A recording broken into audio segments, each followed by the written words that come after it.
Hey everyone, welcome back to Ambition Nursing classes.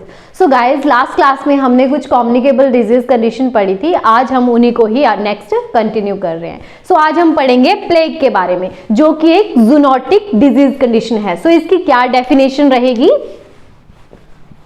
Plague is a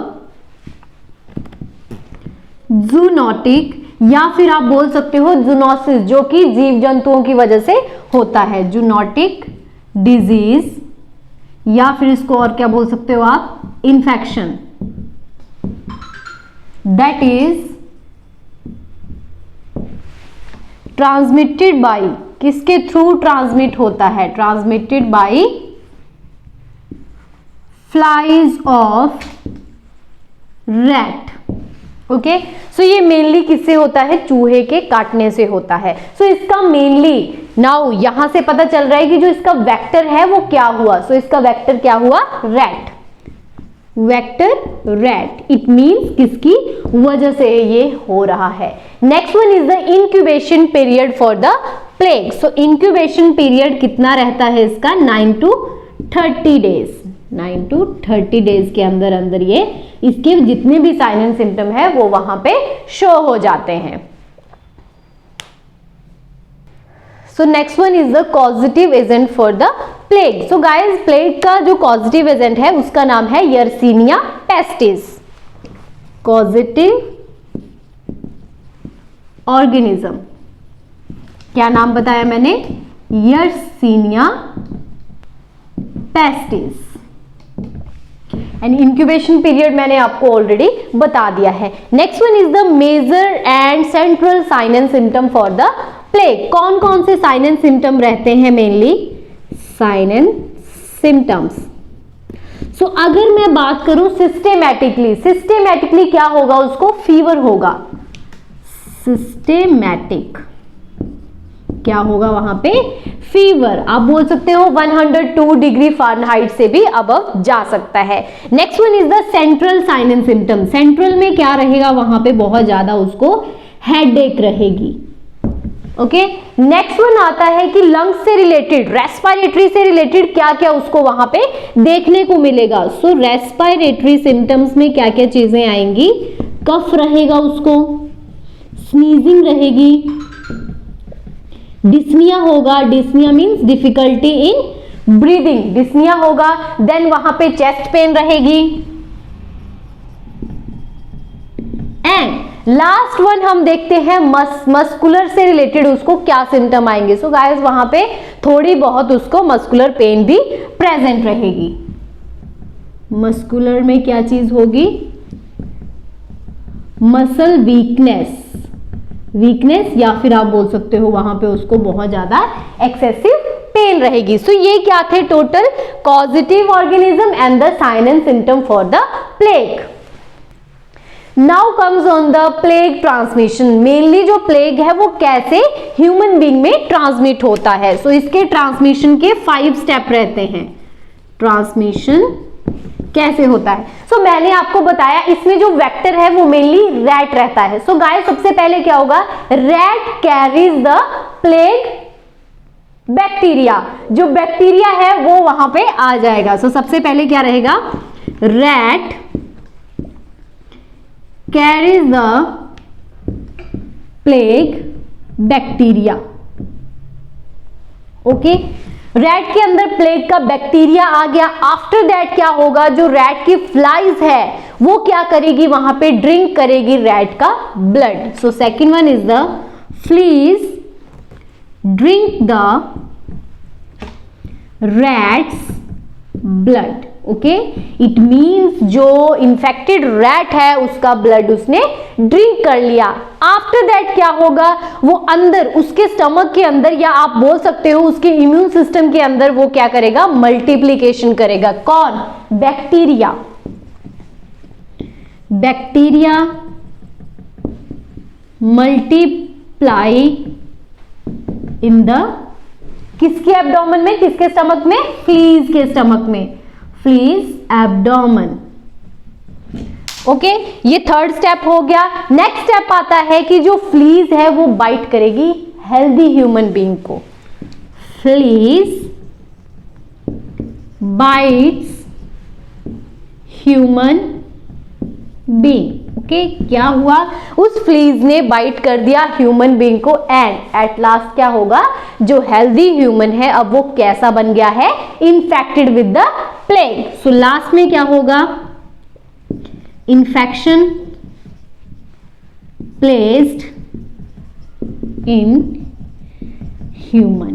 सो ये क्या था, इसका टोटल ट्रांसमिशन कहां से स्टार्ट हुआ, रैट से स्टार्ट हुआ जिसके अंदर बैक्टीरिया प्रेजेंस था। कौन सा बैक्टीरिया, यर्सीनिया पेस्टिस, जो कि इसका पॉजिटिव ऑर्गेनिज्म था। सेकंड वन, जो फ्लाइज है वो ड्रिंक करेगी रैट का infected blood. After that bacteria multiply, बहुत ज्यादा एक्सेसिव तरीके से वो फैल जाएगा अंदर, और उसके बाद वही इन्फेक्टेड फ्लीज क्या करेगी, बाइट करेगी हेल्दी ह्यूमन बीइंग को, और जो हेल्दी ह्यूमन बीइंग है वो लास्ट में जाके प्लेग को इन्फेक्टेड कर देगा। Now comes on the prevention and control of the plague. So guys, prevention और कंट्रोल में हम क्या क्या चीजें देखेंगे कि इसको रोकने के लिए जो रैट है, जो फ्लीज है, उसको हम कैसे प्रिवेंट कर सकते हैं। So prevention and control. So सबसे पहले इसके अंदर आती है जनरल मेजर्स या फिर मेजर्स, कि आप जनरली आप क्या क्या चीजें वहां पे अप्लाई करोगे। सो गाइस, सबसे पहले आप क्या करोगे, prophylaxis for the prevention bytes of the fleas. Prophylaxis prevention of bytes of fleas.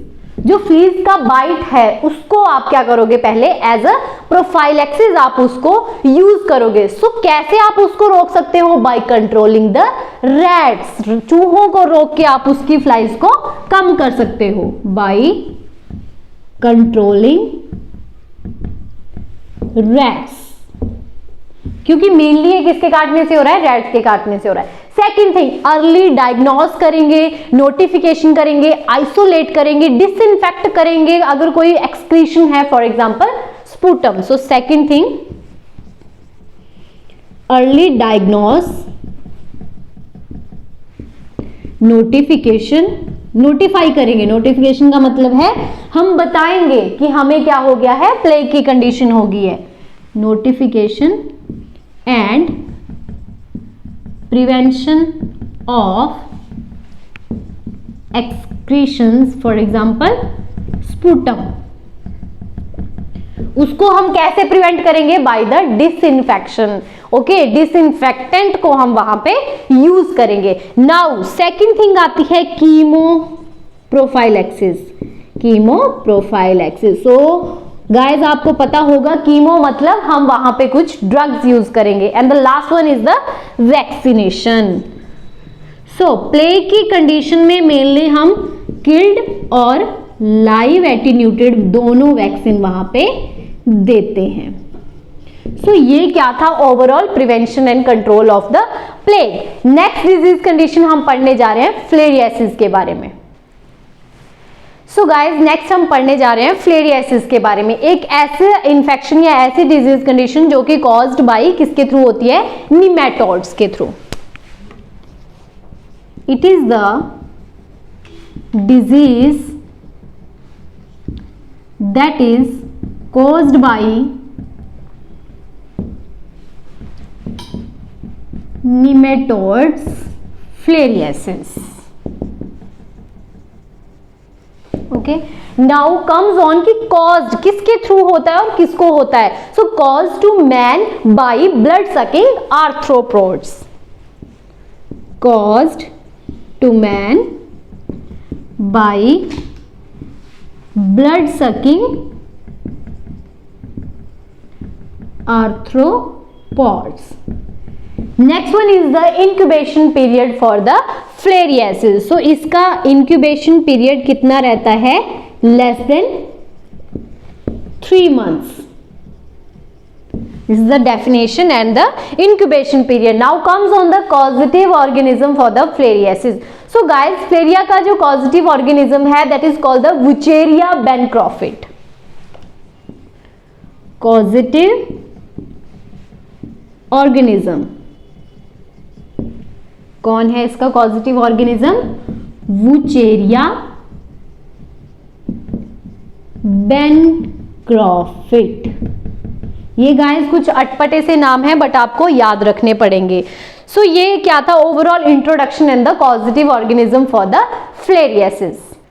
So next हम देखते हैं मोड ऑफ ट्रांसमिशन। जो फ्लेरियासिस है वो कैसे फैलता है? सो गाइस ये मेनली इन्फेक्टेड मॉस्किटो बाइट से होता है। Mode of transmission,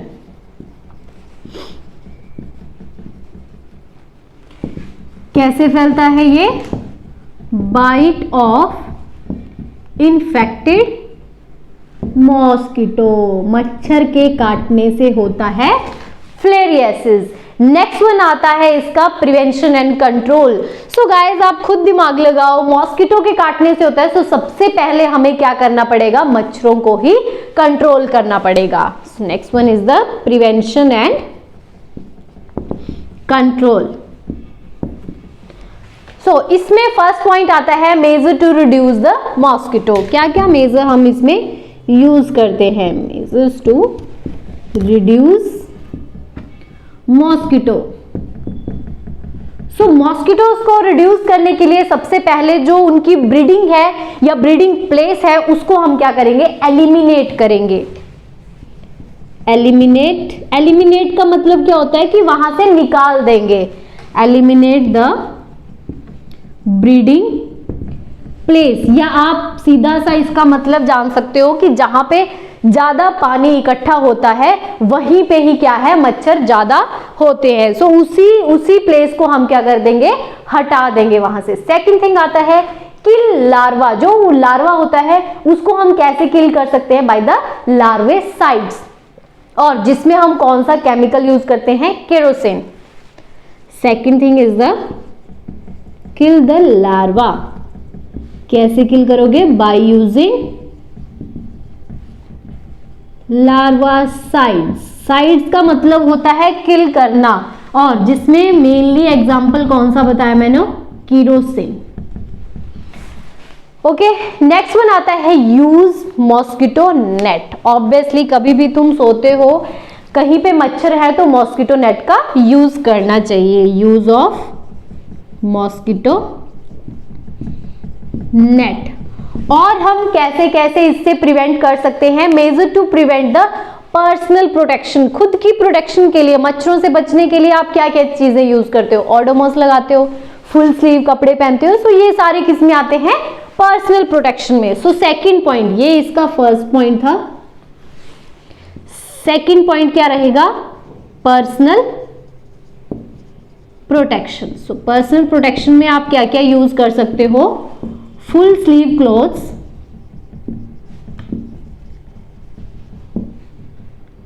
Odomos, okay, like कुछ कुछ केमिकल्स आप अपनी स्किन पे अप्लाई कर सकते हो जो कि आपकी स्किन को हार्म ना पहुंचा सके।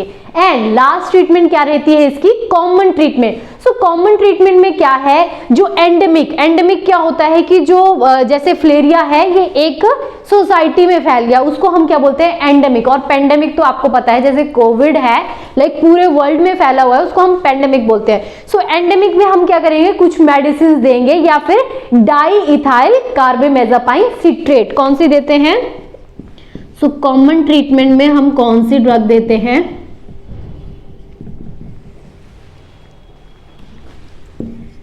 Die ethyl कार्बेमेजापाइन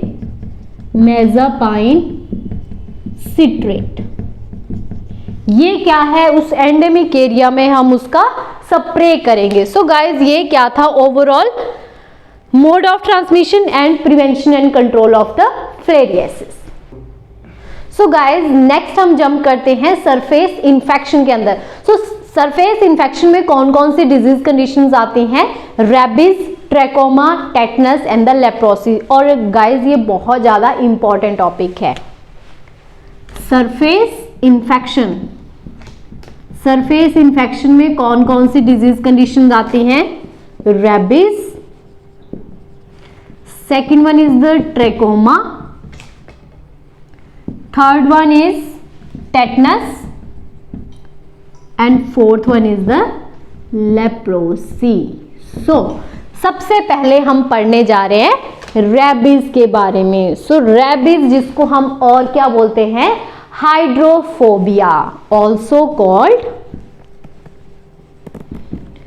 hydrophobia. फोबिया का मतलब तो आप लोगों को पता होगा, डर लगना, और hydro related to the water, तभी बोलते हैं कि रेबीज वाले बंदे को वाटर से डर लगता है।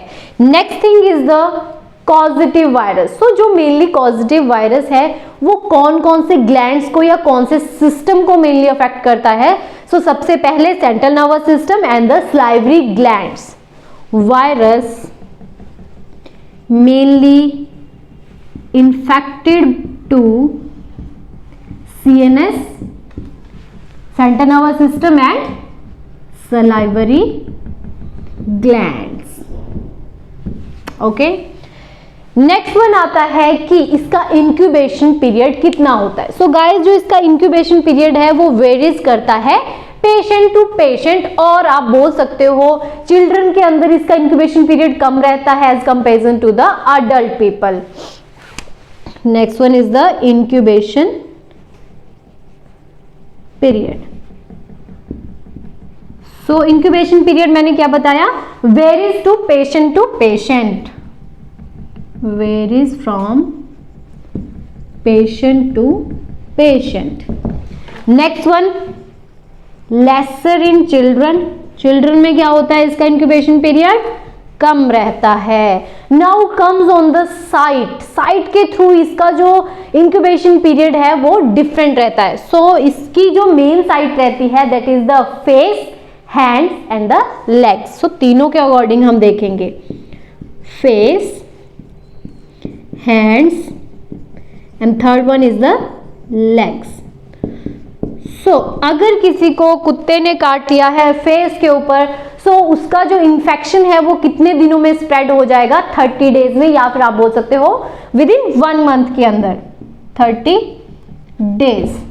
नेक्स्ट थिंग है हैंड्स। अगर किसी को हैंड्स में काटा है देन उसका जो इन्फेक्शन है वो विद इन स्प्रेड हो जाएगा 40 डेज के अंदर, 40 days. And in the legs में क्या होगा, इट विल टेक 60 डेज, या फिर आप बोल सकते हो 2 मंथ्स में उसका जो साइन एंड सिम्टम है वो वहां पे देखने को मिल सकते हैं। और गाइज आप एक सिंपल वर्ड में बोल सकते हो इसका जो इंक्यूबेशन पीरियड है that is from 9 days to 4 to 8 weeks. एक सिंपल वर्ड में आप क्या बोल सकते हो, 9 days to 4 to 8 weeks. So ये क्या थी, नॉर्मल इंट्रोडक्शन। देन इसका अनदर नेम क्या है, वायरस कौन कौन से मेनली सिस्टम को अफेक्ट करता है, and then the incubation period of the rabies. So next one is the causative organism for the rabies. Causative organism मतलब किसकी वजह से ये होता है, कौन सी वायरस की वजह से। सो इसके वायरस का नाम है लाइसा वायरस 1, लाइसा वायरस 1। नेक्स्ट चीज आती है ये किसके थ्रू मेनली स्प्रेड होता है। So mainly spread by zoonotic, zoonotic मतलब एनिमल्स के काटने से। सेकेंड थिंग आप बोल सकते हो spread by the wide range of the animals and mostly with the bites और lick on the broken skin. Wide range animals and third one is the bites और lick on the broken skin. So ये क्या थे इसके causative agent and the किसके through ये spread होता है। नेक्स्ट वन आते हैं sign and symptom for the rabies. So mainly जो साइन एंड सिम्टम रहते हैं रेबीज के ह्यूमन के अंदर, सबसे पहले उनको क्या होगा, पेन होगा, टिंगलिंग सेंसेशन होगा, इचिंग होगी at the bite site, pain, tingling sensation. Tingling मतलब ऐसे चिनमिनाहट रहेगी उसकी स्किन के ऊपर, tingling sensation at the bite site, जहां पे उसको काटा है। नेक्स्ट थिंग वहां पे क्या देखने को मिलेगा, नॉन स्पेसिफिक सिम्टम्स, जैसे फीवर हो गया, चिल्स हो गया, फटीग। नॉन स्पेसिफिक में क्या क्या आएगा, fever, chills, fatigue, muscle pen. And in the later stage में क्या हो सकता है, उसको हाई ग्रेड फीवर भी आ सकता है, एजिटेशन होगा, कंफ्यूजन होगा। लेटर स्टेज में क्या होगा, हाई ग्रेड फीवर, या फिर आप बोल सकते हो 103 या 4 डिग्री फ़ारेनहाइट से भी ज्यादा। Okay, next one is the confusion और एजिटेशन। नेक्स्ट थिंग आती है इसकी जो एक्सट्रीमली क्या होगा, उसको हाइड्रोफोबिया या फिर एरोफोबिया। कौन से फोबिया मेनली प्रेजेंट रहते हैं रेबीज वाले पेशेंट के अंदर, हाइड्रोफोबिया एंड एरोफोबिया। सो ये सारे क्या थे, साइन एंड सिम्टम। और एट द लास्ट हो सकता है पेशेंट की डेथ हो जाए, but in the later stage, बहुत एंड में जाके ये चीज हो सकती है, डेथ आफ्टर लेटर स्टेजेस।